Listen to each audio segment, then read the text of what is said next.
Hey guys, welcome to the GM's table.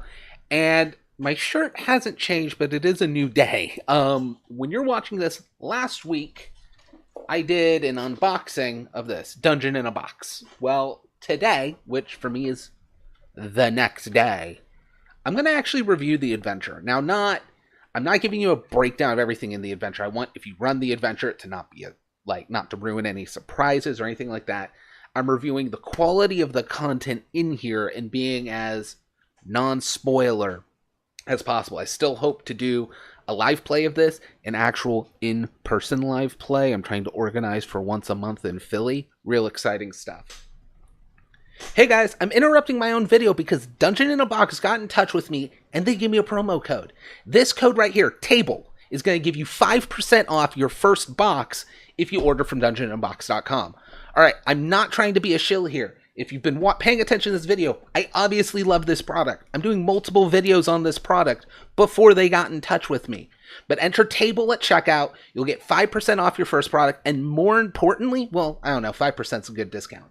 But also importantly, they'll know you came to them from one of my videos, which is going to help the channel basically show, hey, we matter. Hey, people listen to the GM's table and they go and buy stuff, which is really, really cool. It'll help us get more promotions.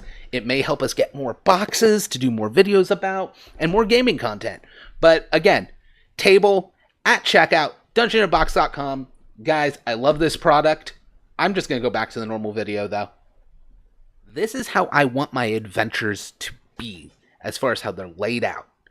So first thing we're going to get into, I'm not reading point for point, but the first thing I'm going to show some of the pages is here because there's some very important boxes in here. First of all is going to be the legacy stickers. Now, when I did my unboxing, I'm like, oh, they're cards in the club. They intend both of those cards in my video are actually stickers, and that's what makes them legacy. Once you peel them and you put them somewhere, you can't use them again. I'm probably going to cheat and use paper clips. I'm going to be real honest here. But they explain those a little better in here. They talk about danger on the road. And more or less, the setup here is actually a really good, solid setup for a first adventure. All the players are Caravan guards. Before the adventure started, you already decided you're going to work as a guard for this caravan. And the adventure starts where you're all waiting for the head of the caravan to show up. It gives plenty of time for characters to introduce each other. You can maybe bring in some of the NPCs, which we're going to get into how they handle that, which I really love. And it gives you some good RP time before we really get into it. You then get to meet the caravan leader and go into all that. They talk about how to read the entries, whatever. They talk about using it in the campaign because this is a standalone adventure. I mean, most first adventures are, but they're all designed to be. What's most important, though, is I'm going to read a section from it. If you're playing along with Secrets of Greenwood, this adventure will take your characters from level 1 to 2 and introduce them to the Greenworld region. Fine, pretty standard stuff. If you're not playing along with the arc, you can still use the adventure to run a merchant caravan in your own game world. It's actually written very much where you could run this at any time in a campaign, but it's a level 1 adventure. This is the part that's really cool, and we're going to get to it towards the back of the book. If you'd like to run the adventure for higher level characters, you can find rules for modifying the encounters on page 21. That's where we start to see why this adventure sings, is the best way to put it. Because here's the thing, I totally get, well, we're already like 5th level into our campaign, this sounds cool, but we'd rather wait. Why would we buy this when we already have a campaign going? This is so masterfully written in how it's presented with stuff, and it gives you the tools. Cool, you're level 5. This, plus as a GM, like 10 minutes of work, and now it's a level 5 adventure. I'm not joking. It's that easy. There's a little adjustment chart. We're going to get into it, and specifically how to tweak each encounter of the main encounters. There's some random ones they don't really talk about how to tweak that. Now, I will say, part of the reason this book is so light is they tell you right up front, they expect you to have the monster manual. They expect you to have the player's handbook, and they expect you to have the DMG. There are not stats for monsters in here that are in the monster manual. In fact, jumping ahead a little bit, Might as well. There are 2 stats in this book. There is this NPC, and there is this monster. All the other stats are simply referenced. If that bugs you, I get it. I'd like everything in one piece too. But some note cards, you jot them down. Maybe you clip stuff. If I'm using fantasy grounds, it's going to be real easy anyways, because it's all stuff I'll already have.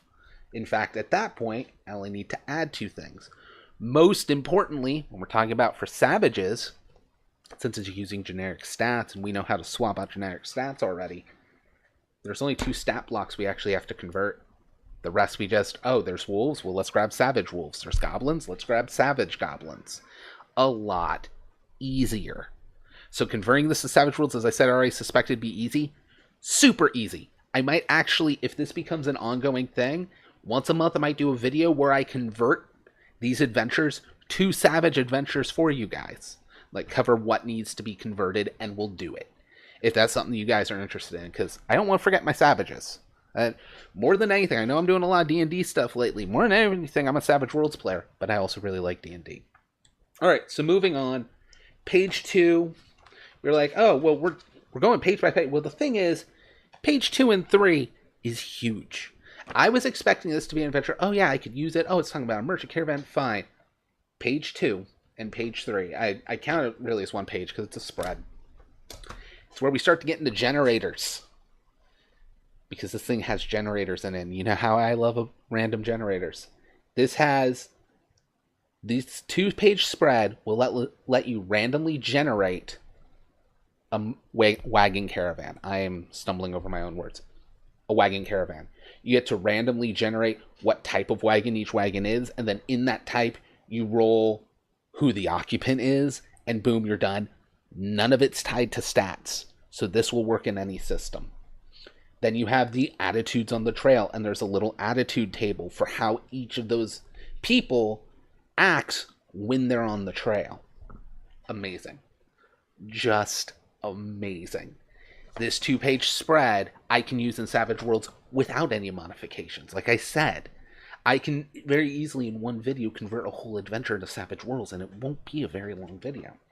So next page is that NPC. This is where converting will be, and spellcasters are even trickier, but gorgeous art. The whole important NPC, he has secrets in its own block, but it's all here. It's all on one spread, and I actually really appreciate that the art's really big, because here's the thing. In an in-person game, I can just go, here's the NPC, and I can kind of show from here, and I won't have to hand it around like a little picture or something.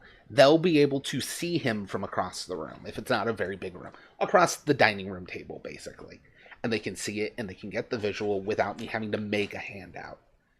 The very next page, I said I'm not going to do page by page. This is where we're going to start skipping. But the very next page is your random caravan encounters, because the first adventure is a 20-day journey. And each day, you roll to see if you have an encounter. And then if you have an encounter, you roll to see what type of encounter. And I actually really love this. Most of the tables are D6 based. I don't know why I haven't done it this way before. But this, if you get the encounter, I'm not going to tell you all the odds of that and everything. Get the adventure.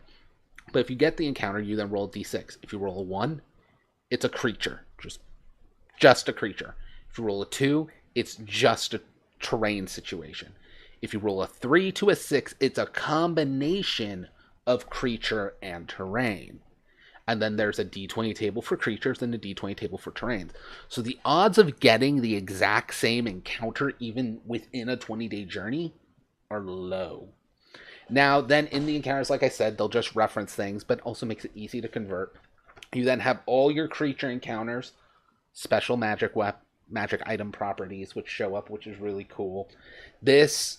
I love it. I'm also a sucker for optional rules, and these are 2 rules I love. Now, how they are, they're very specifically for D&D. But there's the hard way, where if a player can make an argument to use a skill other than what's called for, you can go, all right, you can use that skill, but it's a slightly trickier way to do it. So you increase the DC by 1 or 2. It's a 5 to 10% harder chance of pulling it off.